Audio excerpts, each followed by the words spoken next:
के चारों तरफ पुलिस नाके लग चुके थे और तैयारी हुई थी धावा बोलने की। वो क्योंकि आपने सब ने जाके एक्सपोज कर दिया कि यहाँ कोई दहशतगर्द नहीं, तो उसकी वजह से ये मेरा घर बच गया। लेकिन जो मैं चीज़ कहना चाहता हूँ वो ये कि गवर्नमेंट को नाम लेना चाहिए। जब आप कहते हैं ना कि 40 दहशतगर्द, तो आपको तो पता होगा 40 दहशतगर्द, तो उनके कोई नाम तो बताएं, वो कौन है वो लोग। क्योंकि इसी तरह जो इनका प्लान था, मैं अभी आपको बता दूं, इन्होंने जिस तरह मेरे घर के ऊपर पहली दफ़ा दावा बोला था, सारे घर को तोड़ फोड़ कर दी और ऊपर क्लैशनिकोव्स ले गए और छोड़ के जी क्लैशनिकोव्स मिली और पता नहीं कोई बोतलें भी दिखाई कि जी वो पेट्रोल बम थे।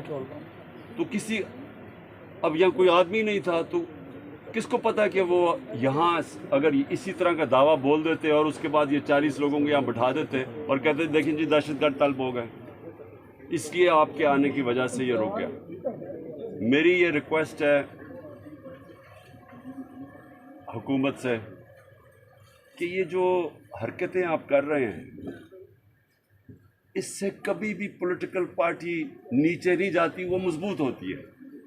क्योंकि पॉलिटिकल पार्टी अगर उसका वोट बैंक है और वो बढ़ता जा रहा है तो वो ऊपर जा रही है।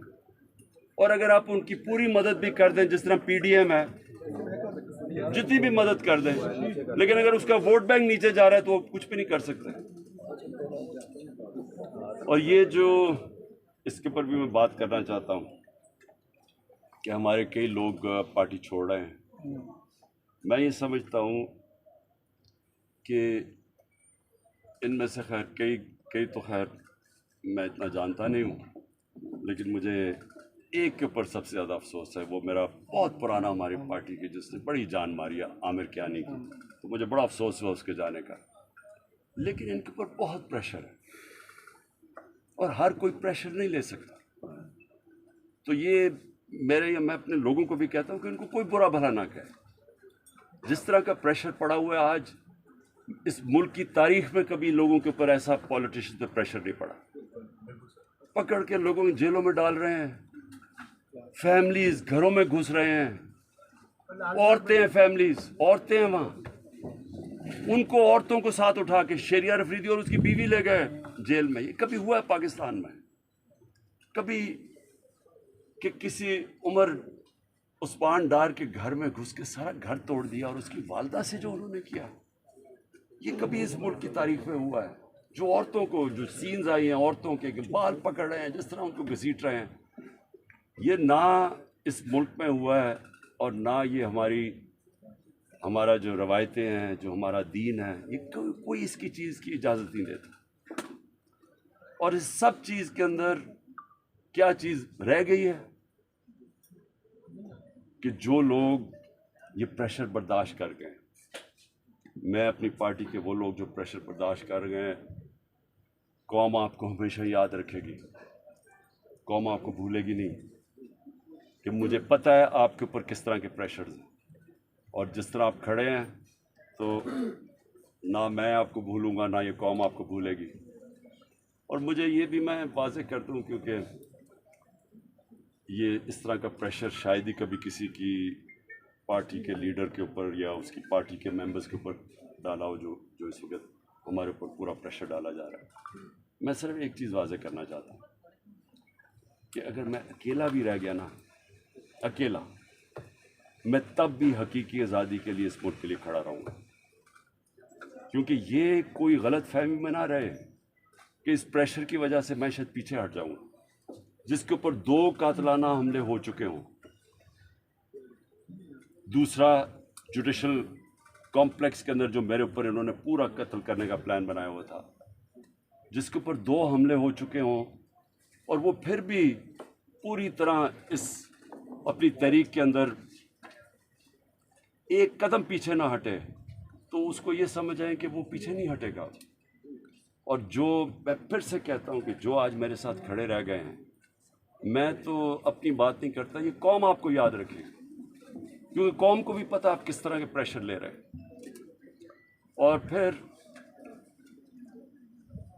इस सारी चीज़ के अंदर जो बात कोई कर नहीं रहा, और कभी भी किसी महज़ब माशरे में ऐसा नहीं होता कि 25 लोग अभी कंफर्म्ड 25 लोग शहीद हुए हैं।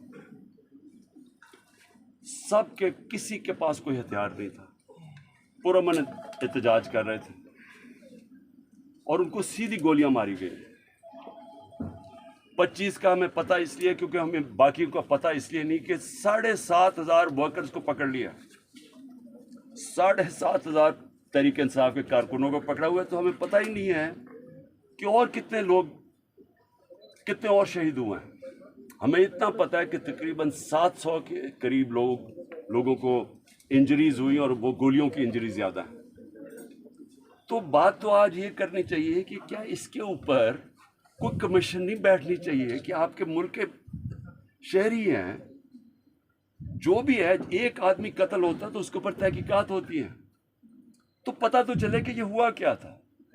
और मैं आज आप सबके सामने कह रहा हूं कि जब भी इंडिपेंडेंट कमीशन बैठेगी, इसके अंदर एक मुनज़्ज़म साजिश आपको नजर आएगी। प्लान किया हुआ था सब कुछ, क्योंकि मुझे तो शुरू में पता ही नहीं, मैं तो जेल में था 4 दिन, मुझे तो ये नहीं पता कि हो क्या रहा था।